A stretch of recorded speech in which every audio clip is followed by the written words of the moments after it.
All right, welcome back, everyone. The person you are right now is because of the choices you've made throughout your life, including childhood. But many people struggle with judging themselves for those choices, or often allow us to manage and survive difficult situations and trauma those choices do. Now, this Wellness Wednesday, Mary Jo is helping us come to terms with and heal our inner child. Yes. So I use heal our inner child, or the child within, but that's not really a phrase that's used in mental health circles. So anymore. there's a type of therapy called parts work. There's also some inner family systems therapy.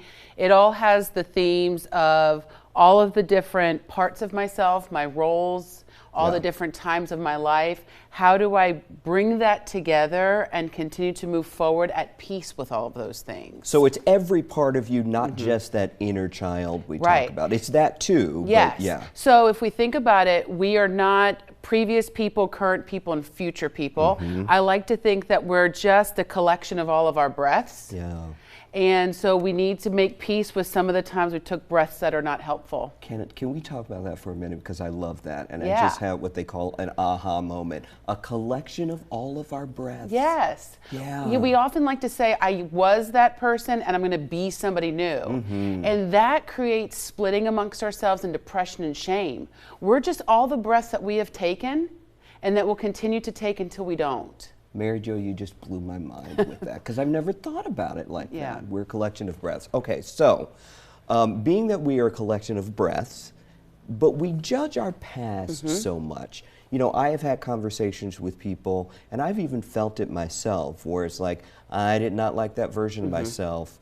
But then, I've, in talking with you over these, years, couple of years, I've realized we're all just doing the best we can. And even that person, that version of yourself, was doing the best they could. Right. We somehow impose the skills and the emotional resiliency we have now to our younger self, where we can think like, I remember when I was going through that, I was really struggling, or that was a sad time for me. Because when we change the language of those behaviors, maybe we can start to grow some compassion for what we went through. Okay, and that is key, because judging yourself, your past self, that doesn't help with depression. No. And it certainly can bring on shame. Yes, and it's going to make it more likely that you're going to engage in the same behavior you don't like.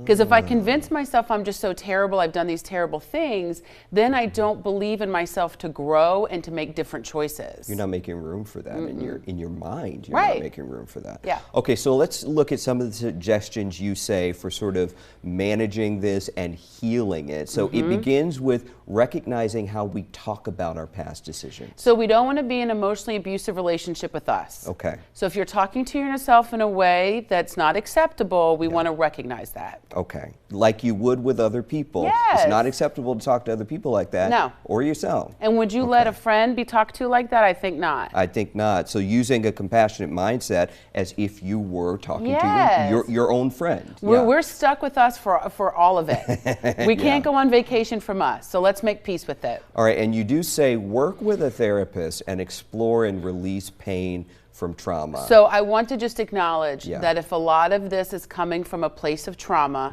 trauma work takes a lot, and there's a lot of avenues. And so if you find that you're really stuck because it's hard to process and move through the pain of trauma, it could be very helpful to work with a therapist around that. That's key, because a lot of people think, oh, I'm sorting it out in my head and I'm getting there. But no, there are some key therapies that can go into helping with that. Yeah. And we don't ever want to tell ourselves that we should just let something go. I'm not a big fan of let it go. You're not. I'm not. Release pain from, move through successfully, but let go is almost like I'm supposed to forget. I'm supposed to do what with that? No, and I find that invalidating. It happened. Before we go real quick, so what do you think about regret? Because there are people who are like, oh, no, don't have any regrets about anything. So I think regret is very healthy. Yeah. If you meet with someone who has no regret, they're probably going to put you in terrible situations. I think the same thing. Right? Yeah. Regret is great. It teaches us and motivates us to lean into our values